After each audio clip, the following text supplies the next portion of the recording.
Добро утро од студиото на Слободен печат. Ова утро во рамки на соработката со Градска МК ја имаме министерката за животна средина и просторно планирање Каја Шукова. Добре ни дојдовте. Добро утро. Јас би почнала од можеби една од најактуелните теми во моментов, тоа се 4 стратешки инвестиции во енергетиката. Има одредени забелешки, да речеме, и за тие агрофотоволтаици, и за некои од овие стратешки инвестиции. Па, кој е ставот на Министерството за животна средина? Дали се добри во однос на загадениот воздух или пак имате некакви забелешки? Секако во процесот на зелена транзиција поддржуваме како министерство вакви нови инвестиции каде што произведуваме енергија од обновливи извори на енергија, секако тоа е во интерес на животната средина. Меѓутоа има одредени предуслови секако кои што треба да ги исполни било кој стратешки инвеститор за да може да спроведе стратешки инвестиција во државата. Од наш аспект овие стратешки инвестиции сите се разгледани. Разгледуваме два документа, разгледуваме проектот, разгледуваме договорот кој што го треба да го склучи инвеститорот со државата. Ние нашите препораки во однос на она што треба да го исполнат за животна средина ги дадовме. Начелно во почеток не се соочуваме со предизвици кои што би ја загадиле животната средина. Она што го спомнавте за земјоделското земјиште, вакви позитивни примери има веќе во Европа, значи ова не е прв пат. Тоа е француска компанија која што инвестира во агроволтаици, каде што горе имате фотоволтаици, а под нив можете да одгледувате одредени земјоделски површини. Се разговараше и на ниво на влада да не се зафаќаат површини од прва и втора категорија, тоа треба да се внимава и инвеститорот во однос на тоа излезе во пресред, повеќе ќе зафати земјиште кое што има пониска категорија, значи трета, четврта или пета категорија, така да мислам дека одиме во добра насока со овие стратешки инвестиции и треба да се поддржуваат секако. Вие на позицијата министер сте повеќе од една година, меѓутоа сте дел од Министерството за животна средина подолг период. Ова министерство многу пати било критикувано и секој пат, значи, кога имаме загаден воздух. Кои се промените во последниот период? Како било претходно, дали имало никакви промени, што се случува сега? Да. Скоро една година на крајот од овој месец. Мислам дека предвиживме доста работи. Има процеси во животна средина кои што требаше да започнат, а во овој период започна, особено оние кои што се интересни за општините, бидејќи даваме директна финансиска поддршка на општините во делот на управување со води, значи за водоводи и канализации, тоа е заемот од Европска инвестициона банка кој што треба овој месец, мислам дека веќе ќе почнеме со јавните набавки за да почнат да се реализираат проектите и процесот за поставување на регионално управување со отпад, она што ги мачи државата и граѓаните веќе 20 на години од кога е донесен законот, а немаше некое померување. Мислам дека сега одиме во права насока, бидејќи и тука ќе започнеме со набавки кои што треба да почнат реално да набавуваат опрема или да градат инфраструктурата за отпад. Кога станува збор за воздухот, јас тоа во неколку наврати го споменувам, имаме различни надлежности. Државата има надлежност да подготвува закони, да подготвува политики. Општините се оние во принцип кои што треба да спроведуваат. Меѓутоа, во недостаток на финансиски и човечки капацитети кои што ги гледаме како општините, државата неколку години наназад, а и ќе продолжи понатаму, ќе помага во инвестирање на она што е потребно за да се намали загадувањето на воздухот. Тоа значи да речеме замена на нееколошките системи за затоплување. Во моментот започнуваме еден проект каде што ќе опфатиме околу 70 на објекти кои што се јавни, да речеме училишта, градинки, домови на култура, болници, каде што ќе правиме замена на нееколошки системи само во моментот во 4 града и тие каде што имавме во годиниве наназад повисоки концентрации, тоа се Скопје, Битола, Тетово и Куманово. Така да работиме на тоа, ги заменуваме системите, исто така инвестираме и во зазеленување на нови површини, во набавка на нови еколошки автобуси, да речеме, за градот Скопје. Јас секогаш велам, секој треба да знае каде му е надлежноста. Ние ќе помагаме секако на општините, сме го правеле тоа до сега, ќе продолжиме и понатаму. Таа е политиката на министерството и е особено и од кога сум јас министер. Меѓутоа мора и општините да бидат малце поактивни, да финансираат средства во вакви активности, такви како што реализира државата и граѓаните секако. Особено во делот на затоплувањето се користат се уште многу нееколошки материјали за затоплување, значи дрвото во ред, нели?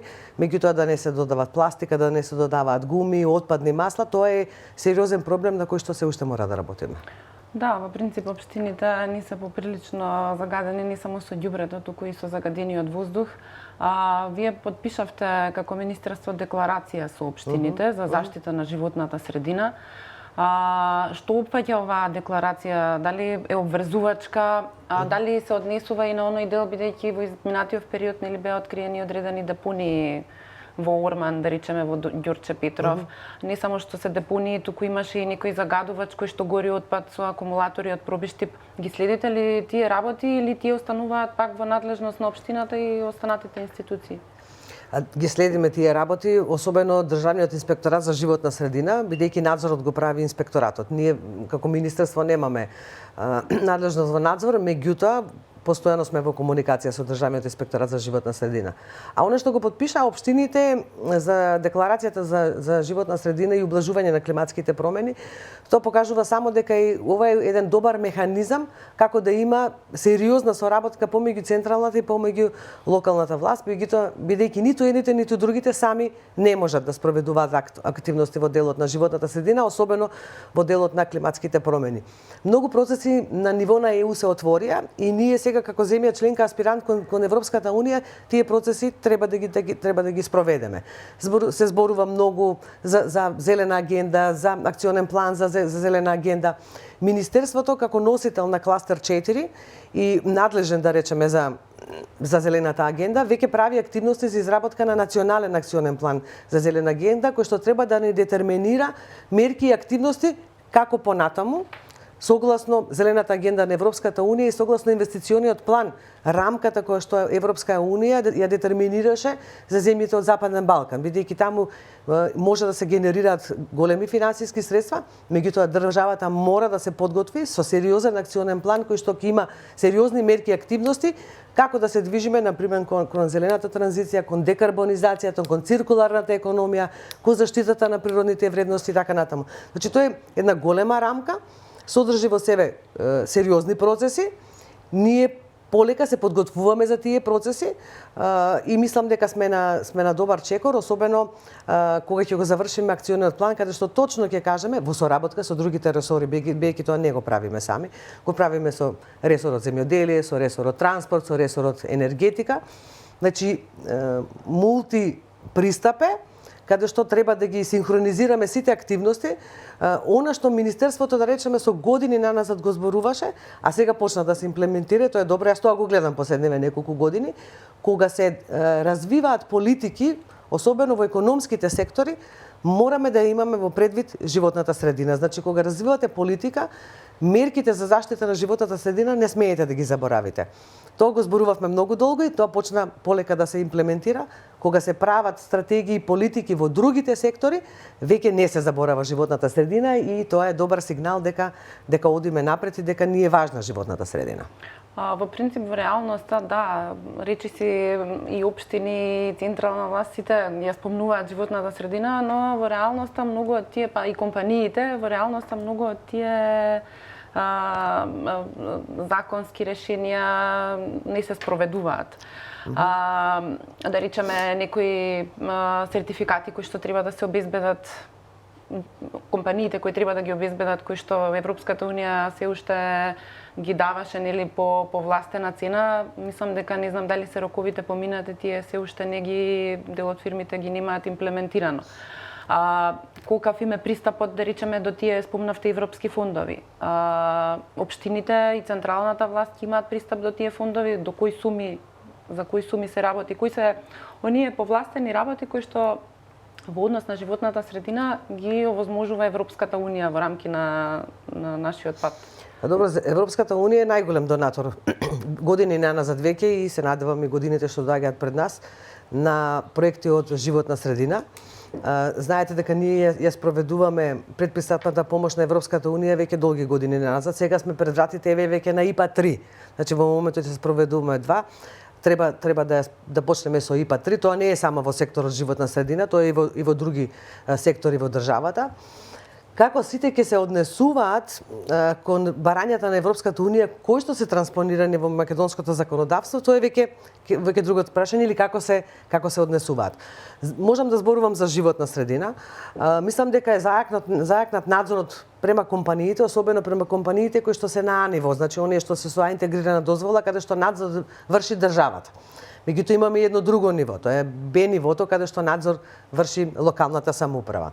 Дека се соочуваме се уште со слаби капацитети, се соочуваме, дека како министерство се обидуваме во секој момент да им помогнеме на општините, да речеме ние имаме комисија која што ја следи како општините ги спроведуваат законите од областа животна средина. Правиме редовни средби со општините и им даваме препораки. Каде се добри, каде се слаби, каде треба да се подобрат. Меѓу другото потикнуваме меѓуопштинска соработка. Не очекуваме дека општина од, да речеме, 3 до 4 или 5.000 жители може да има администрација која што ќе може да работи на исполнување на законските обврски од сите сектори во државата. Да ја земе само животната средина. Една општина треба да има најмалку неколку вработени, вклучително инспектор, за да може да ги следи обврските од животната средина. Ако тоа не можете да го направите сам, бидејќи сте мала општина, потикнуваме на меѓуопштинска соработка во рамките на регион, во рамките на микрорегион. Може да се здружат неколку општини и да речеме од едната општина да има инспектор за животна средина, другата општина да има комунален инспектор, третата да има градежен инспектор. Со меморандуми за соработка, тоа не се големи општини, тоа не се големи региони кои што не можат да ги поминат, значи постојат многу модели. Треба да се имплементираат вистинските, значи треба да си помогнат и општините сами помеѓу себе, како што меѓу другото нели им помага државата, меѓутоа не може да се очекува дека државата ќе им ги исполни обврските кои што ги имаат согласно законите. Може да помогне, да, меѓутоа дека ќе ги замени во нивната улога, тоа е нешто на кое што не треба да се размислува, напротив, треба да се градат сопствените капацитети, да се најдат модели како најуспешно да ги спроведете политиките кои што ви се утврдени на ниво на држава, а меѓу другото имате и обврски од законите кои што мора да ги спроведете. Ама и се случува, да речеме, за загадениот воздух алармираат сите. Да. И граѓаните и се, меѓутоа во принцип кога ќе се јавите во општините, велат не е наша надлежност. Надлежноста се префрлува надлежноста. Колку сте задоволни вие од општините? Мислам, има напредок, меѓутоа кои општини, да речеме, полесно имплементираат работи? Да речеме, еве во град Скопје, Ѓурче Петров е помала општина, Ѓурче Петров повеќе е загадена отколку Карпуш. Таму имате повеќе индивидуално живење, имате повеќе домакинства, куќи, така, каде што претежно се затоплуваат на дрва. Системот на парно грејење не е многу застапен во таа општина и од тука е најверојатно поголемото загадување, бидејќи за жал податоците кои што ги имаме последните покажуваат дека околу 45 меѓу 45 и 50% од загадувањето доаѓа од домакинствата. Доаѓа од затоплувањето на дрва. Ги потикнуваме развој на гасоводната мрежа, потикнуваме се повеќе поврзување на топлинската мрежа, значи на парното грејење. Сега општините имаме позитивни, имаме и негативни примери, секако има некои општини кои што повеќе вложуваат. Еве јас ќе земам како позитивен пример, да речеме општина Центар. Формира свое собствено предпријатие за енергетска ефикасност. Многу вложуваат во училиштата, во градинките. Да речеме, вложуваат во енергетската ефикасност, значи објектите, нивните јавни објекти, да трошат што помалку електрична енергија или топлинска енергија, да не им бега топлината, ајде народно кажано, нели? Со тоа што ќе ги заменат вратите, ќе ги заменат прозорците, ќе ги заменат крововите, ќе го направат објектот енергетски ефикасен, помалку топлина ќе користите за затоплување, бидејќи не ви бега топлината, најпросто кажано.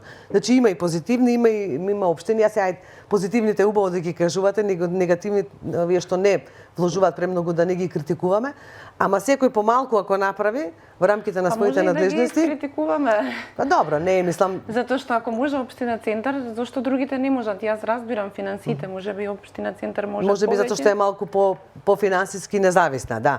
Можеби има повеќе финансиски средства. А што е со другите општини во државата?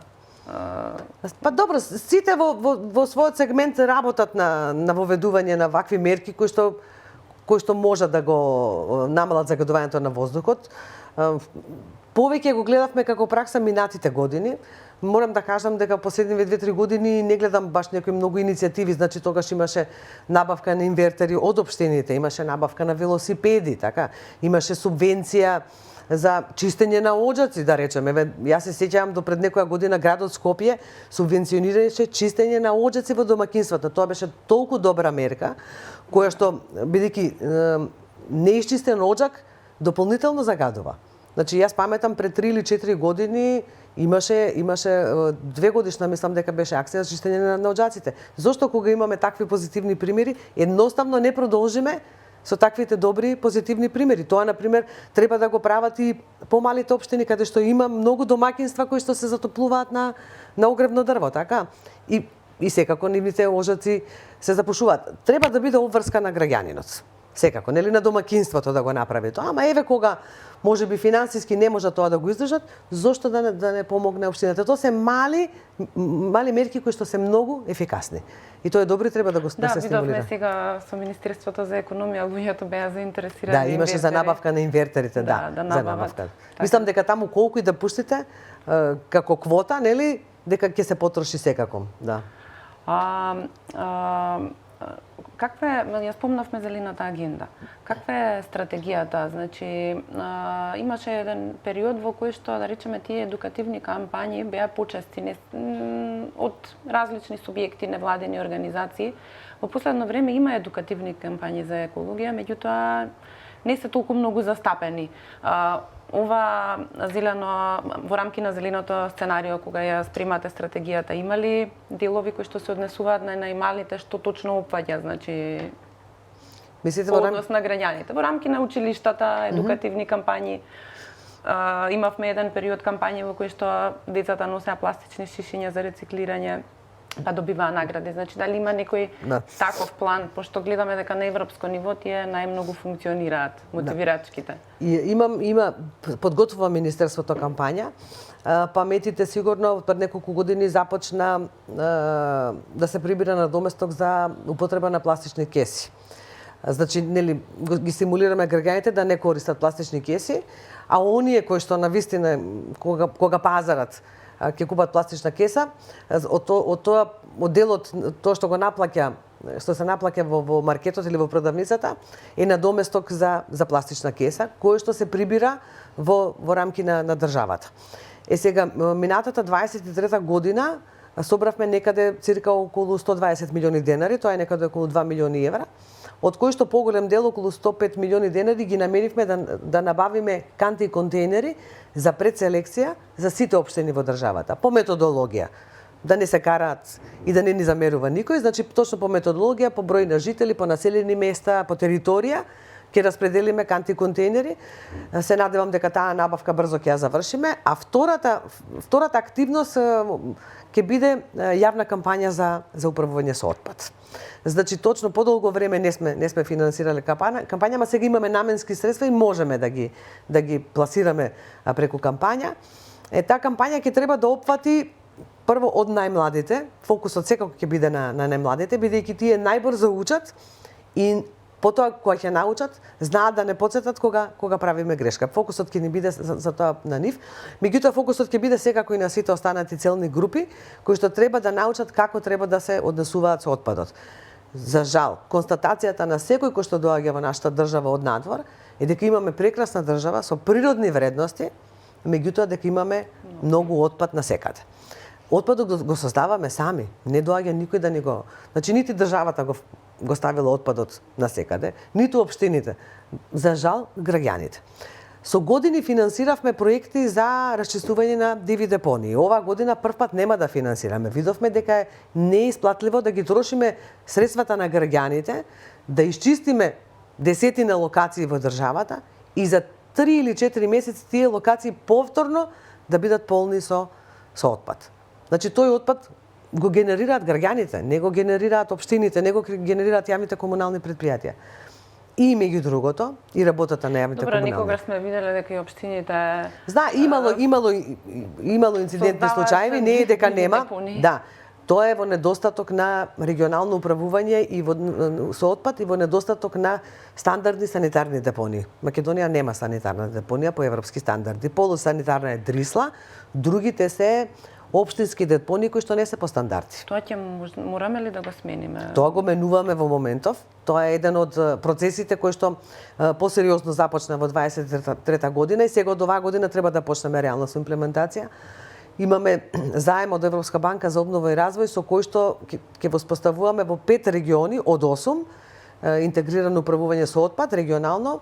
Значи во Југозапад и Пелагонија планираме депонија во Новаци. За Југоисток и Вардар таму ќе правиме документација и планиране депонија, регионална депонија во Василево. Треба да се дорехабилитира Русиново Полог, за да може да обстојува уште неколку години, а паралелно ново имаме уште еден процес, тоа е ИПА процес, значи со европски пари, каде што во исток и во североисток, она депонија за која што долго се зборуваше во Свети Николе, таму се веќе подготвуваме за објава на тендер за изградба на претоварните станици и на централната депонија.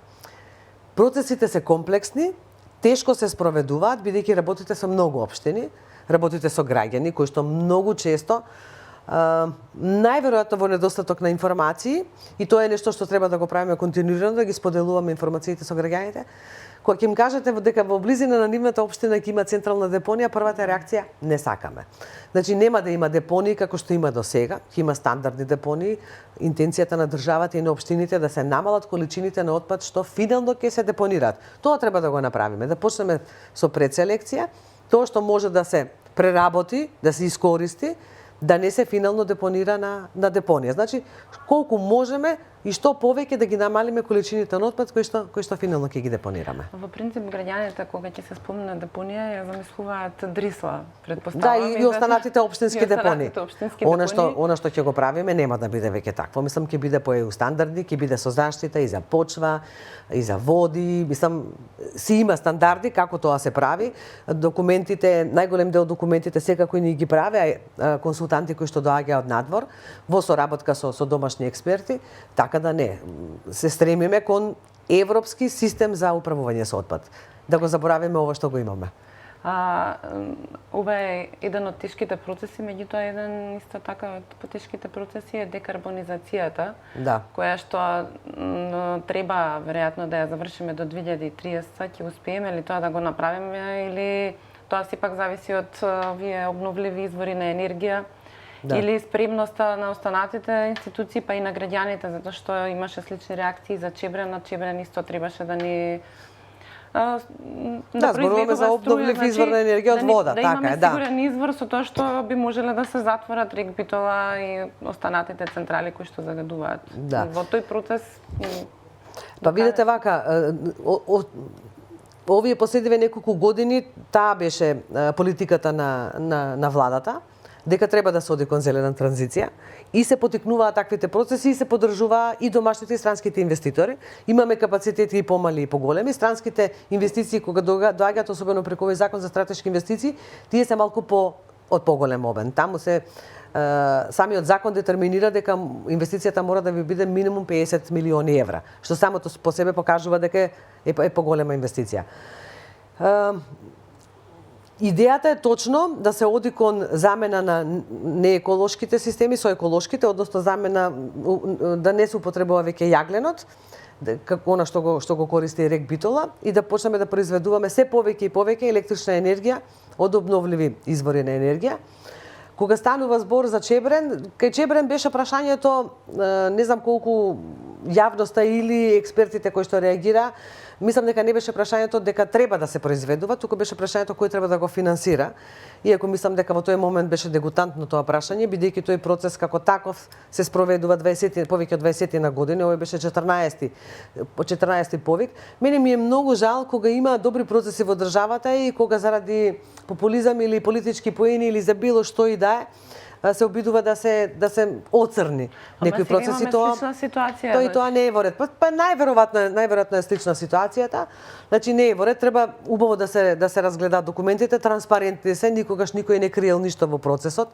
Вклучително и за овие стратешки инвестиции се знае, ќе вложуваат во фотоволтаици, ќе вложуваат во агроволтаици, значи веќе имаме инсталирани 600 мегавати. и тие убаво се вклопија во системот и произведуваат електрична енергија која што е од обновлив извор. Зошто да не се дозволи дополнително да имаме уште 200 или 300 или 400 мегавати, кои што уште толку ќе заменат дел од она што го прави, да речеме, РЕК Битола. Понекогаш, заради, повторно ќе кажам, заради популизам и политички поеми, знаеме едноставно, народно кажано, да упропастиме одредени процеси во државата и тоа е жално. Не треба така да биде. Напротив, мислам дека треба за интересите на државата и на граѓаните да поддржуваме процеси кои што гледаме дека се добри. Секако има процеси кои што треба да се критикуваат. Оној што работи греши. Никој не може да каже дека се што сте планирали, што сте го ставиле на хартија, дека, да речеме, во рамки на еден мандат на влада можете да го спроведете. Бидејќи секогаш се соочувате со многу предизвици, кои што секако се можеби понекогаш и заради тоа како функционира администрацијата. Пред се, значи не гледам зошто и понекогаш и не би се критикувале така, меѓутоа некогаш и заради тоа како прифаќаат граѓаните и каков отпор имаат према процесот.